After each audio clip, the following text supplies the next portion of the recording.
line, most of which are off-supply type items, okay, business-related items. But for this kind of stuff, we like to deal with our clients directly and just find out what their needs are, and again, match the product to the need. If I had a business, I mean, that I needed some of this, it'd be great to be able to go to my supplier I already trust. What were you thinking when you got into this business, man? Like, I'm just wanting to go back to this. You know, you're against the big boys. Sure. You know, like all of them. And the office supply business, which we're going to talk about during one of the breaks. We're going to talk about, you have a 6-in-1 or is it a 21-in-1? What is that? This is a 6-in-1. Okay, we'll come to that in a second because it's off the screen. But, you know, here you are, have these copier, computer, you know, all this stuff, the 6-in-1 stuff, printer, scanner, fax, whatever it does, and photocopier. Man, like, what were you thinking? What was I thinking? Good question. What was I thinking? Well, you know what? The market in the off-supply business is changing. How so?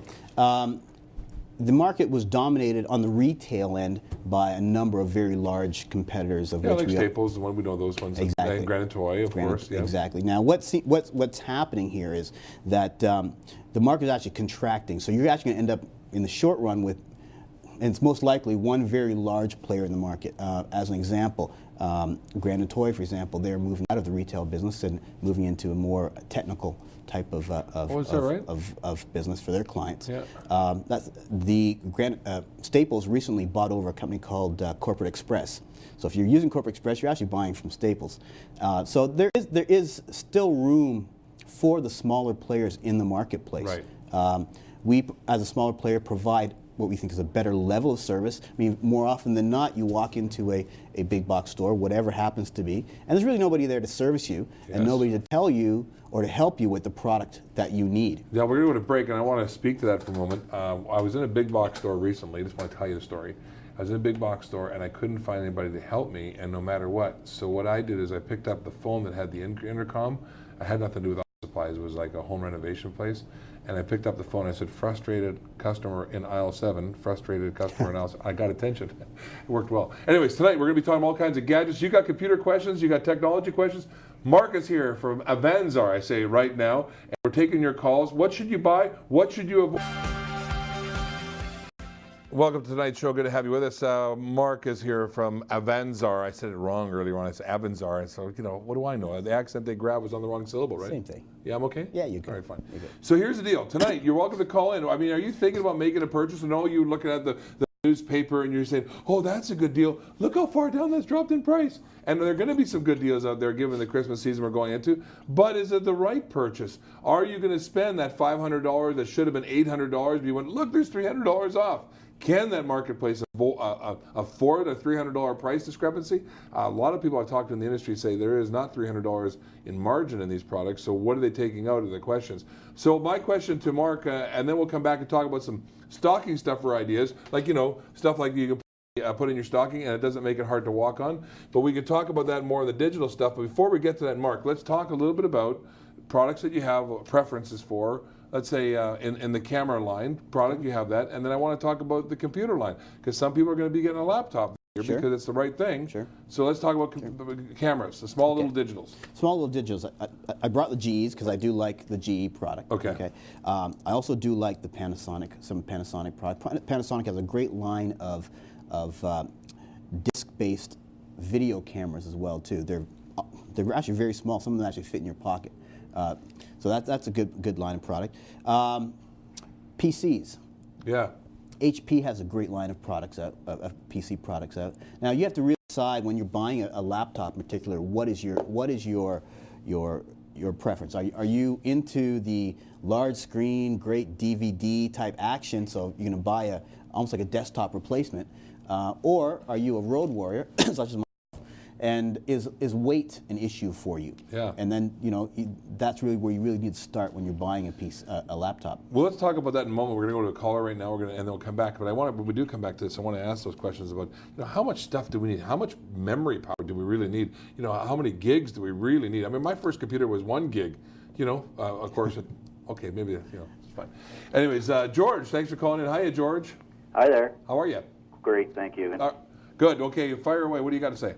The difference between 1080p and 1080i on the rating for TVs. Mm-hmm. what is the difference, or is it the same thing? It's pretty close to the same thing. 1080p is pretty much industry standard. The trying to just be as concise as I can. No, go ahead. When Ramble, I do. when you're buying a digital television, whether it's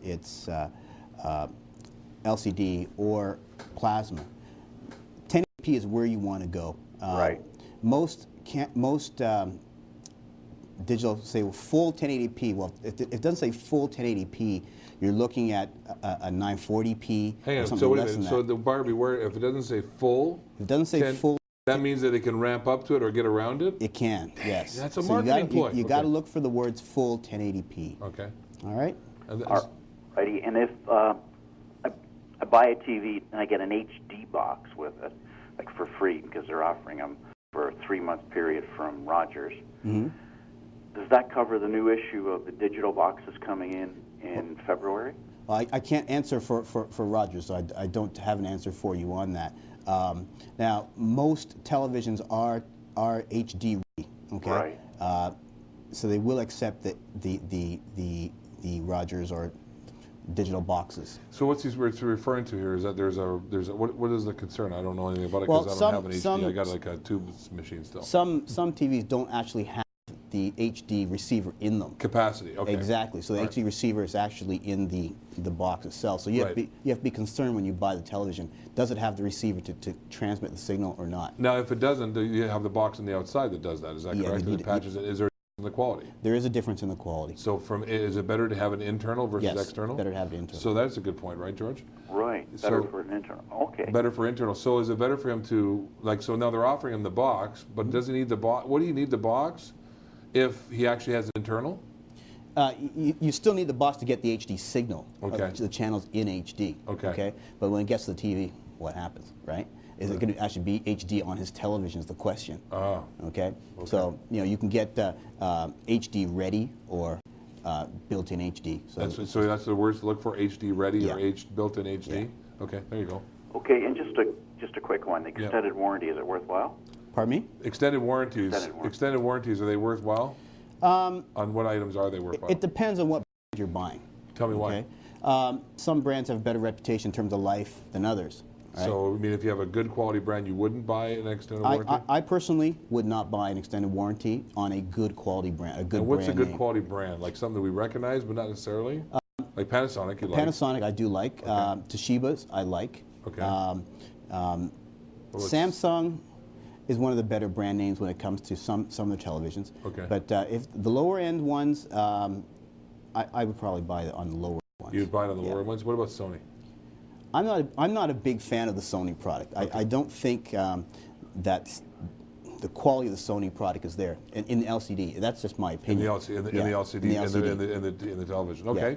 So people think they're buying the warranty. What's the look out for these warranties? Because there is a thing to look out for, like how they're going to fix them. Are they prorated? Is there a warranty beware thing? Absolutely. In many cases in the computer industry, what you'll find in warranties is if you are getting a replacement, often they send you a refurbished unit. And does it say that in the? In the small print, you have to really read that small print. So be careful. So is that a bad thing if they send you a refurbished unit? Oh, absolutely. I mean, it's like having a car that has an accident, getting it fixed. They send you Another car that had an accident. Exactly. Okay. Essentially, that's what it is. George, does that help you out? Yeah, and I want to know what that magic little box is that you're fascinated with. This one here? You got to stay for. You got to watch for the rest of this. We'll get do it to and then- that. We'll do We'll it get to and then that. after the next commercial. That's the way. That way my advertisers know you're going to watch. Excellent. Okay, thanks. Thank you for your help. All right, thanks, George. Take care. Bye-bye. That was fun. That was fun. We're going to talk about that. That's what George's talking about. That box there. George, want to know about that? Yeah. Wait till the next break. Okay. So I want to get this out of my way. What is this? That is a external 500 gigabyte external hard drive. Why do I want one? Why would you want one? Well, if you're like me, and again, we're talking about photography, or even if you're someone who downloads music. Would you say so bad? Shh. Okay. or if you're storing music. Or if you're storing music. If you're storing your library, right? Exactly. 500 gig external drive gives you another way to back up your data and save it. Okay. Also, let's say, for example, you're moving from one computer to another. You want to be able to transfer on your computer. And this is And you know, a lot of people don't do. You probably find this, right? Don't do backups, anyways, right? Yeah, a lot of people don't do Yeah, backups. but if they were going to do it, I have a friend of mine, Rob MacArthur, who is great at stuff like this. He always says, "Did you back up?"